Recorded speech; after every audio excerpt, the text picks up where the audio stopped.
What is up, everybody? Welcome back to the channel. In this video, I'm going to go over a self-directed IRA. I'm going to go over what a self-directed IRA is, what the pros and cons of a self-directed IRA are, as well as what I plan on doing with my own IRA retirement accounts. So just like many other people, I've been told to contribute a certain amount of money each year into different retirement accounts. As a self-employed individual, I have what's called a SEP IRA, and this basically allows me to contribute a certain percentage of my income every year, and I get the tax benefit, the tax deduction that year. I save on some taxes, but obviously the negative to these retirement accounts, especially if you're a real estate investor, is that you do not have access to these funds until you're 59 and a half years old. When the stock market is soaring, you set it and forget it, you don't care. But since the stock market has faltered in 2022 so far this year, you start to look around and think, hey, maybe I could be doing something better with that money. And that's where a self-directed IRA or 401k comes into place. Self-directed IRA allows you to take the money in your IRA account out of the stock market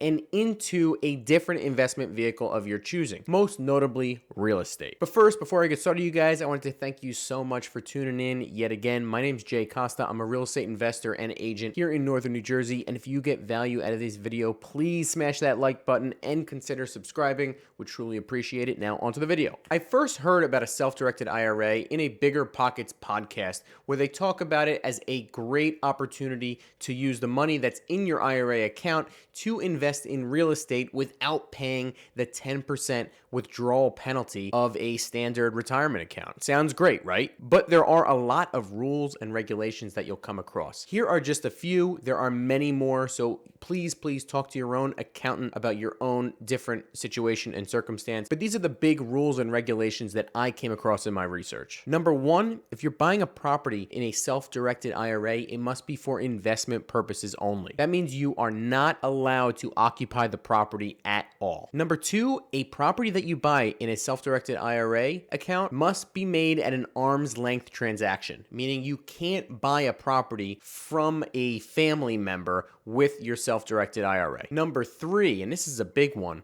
if you're buying a property and planning on repairing it, the repairs must be paid from the IRA account. And you also need a third party to do all of the repairs. So if you're planning on putting your own sweat, equity, and time and work into a property to fix it up, you cannot do that if you bought the property using your self-directed IRA. You also must hire a custodian to manage your self-directed IRA. So even though it is self-directed and you choose where your money goes towards, you basically have to hire a custodian to manage the IRA account. And when you buy a property, the IRA owns the property, not you. Also, if you're planning on purchasing a rental property, any rent collected at that rental property does not go right into your pocket. It must be collected and go into the IRA account. And all of these standard retirement account rules apply, meaning you can't access those funds until you're 59 and a half years old. So if you're looking to buy a rental property for residual income of some sort, this may not be the way to go for you. Lastly, you either have to buy a property using all cash from the IRA account, or you get financing, but it has to be a non-recourse financing loan. What a non-recourse financing loan means is that basically you're getting a loan from the bank, and if you stop making the payments on the property, the only asset that the bank is able to come after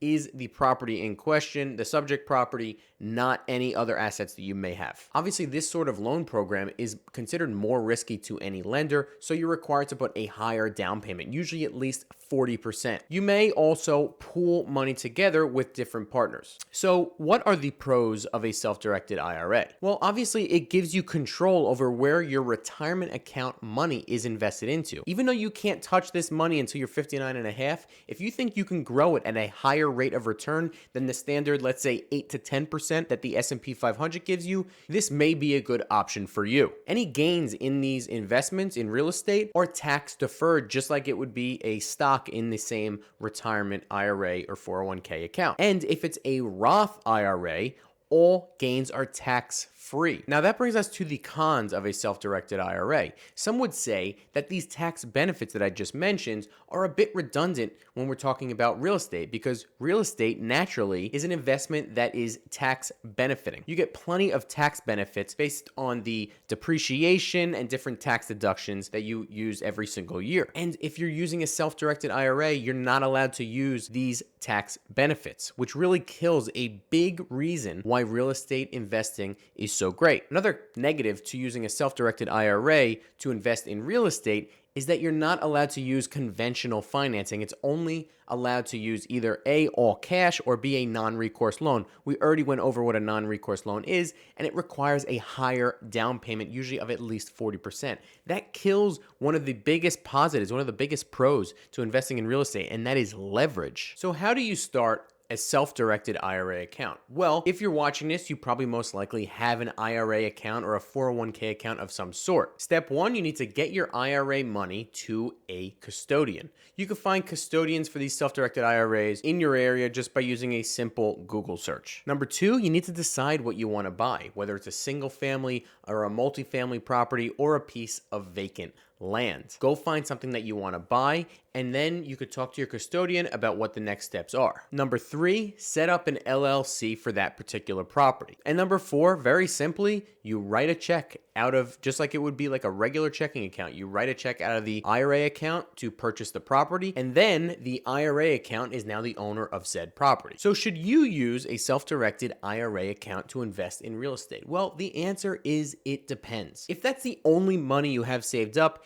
and it's stuck in these IRA accounts, you may want to consider setting up a self-directed IRA. Because if you are an active real estate investor, I promise you, you can get a better return than 8 to 10% every year that the S&P 500 historically provides. But if you have other money outside of your IRA accounts, I would probably suggest that you don't use a self-directed IRA. I would rather see you use money that's out of these IRA accounts to invest in real estate. That way you get the full tax benefits and depreciation and deductions that real estate investing provides. Now, technically, you would be paying taxes on any gains in real estate investing outside of an IRA account. But as we all know, and I and others have covered in different videos, there are ways to defer taxes in real estate investing without using a self-directed IRA. So the bottom line is, will I be using a self-directed IRA to invest in real estate going forward? And the answer is simply no, at least not at this point. And the reason for this is that there's simply too many restrictions. Too many restrictions on how I borrow money, what I can use the money to purchase, as well as when I have access to this said money. Also, the tax advantages of real estate investing are kind of negated when you use a self-directed IRA account to invest. So if the money's already in the IRA account and you're comparing it to the S&P 500,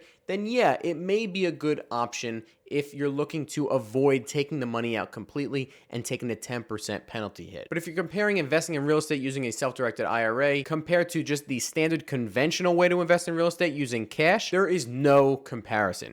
You get way more tax benefits and you get way more flexibility. And when you have flexibility in real estate, that is when you make the most money, in my view, because you're able to figure out different ways to gain equity in the property or gain in potential rental income in the property. You can't even do any work yourself if you're using a self-directed IRA. It really ties your hands behind your back and limits a lot of the growth potential that you'd have in real estate investing. And since you can't get conventional financing, it really hurts the leverage potential that you have investing in real estate. One of the biggest advantages that real estate has over the stock market is that you're allowed to leverage your money. If you put $100,000 into the stock market and you put $100,000 into real estate to buy a $500,000 property and you go up 10%, with the stock market you gained $10,000, but with real estate you gained $50,000. And with a self-directed IRA, these advantages are greatly diminished. Plus, lastly, I kind of like the stock market also, and taking a certain percentage of my income every year and putting it into the stock market and deferring taxes kind of almost allows me and even forces me to diversify my portfolio. So that is why I will not be using a self-directed IRA, but you need to do your own research in regards to what will work for you and your situation. That is it for today, guys. Let me know in the comment section down below what you think about what I have to say about a self-directed IRA. Have you you been using a self-directed IRA to invest in real estate? What are your experiences, good and bad? Let me know in the comment section down below, and I will see you next time.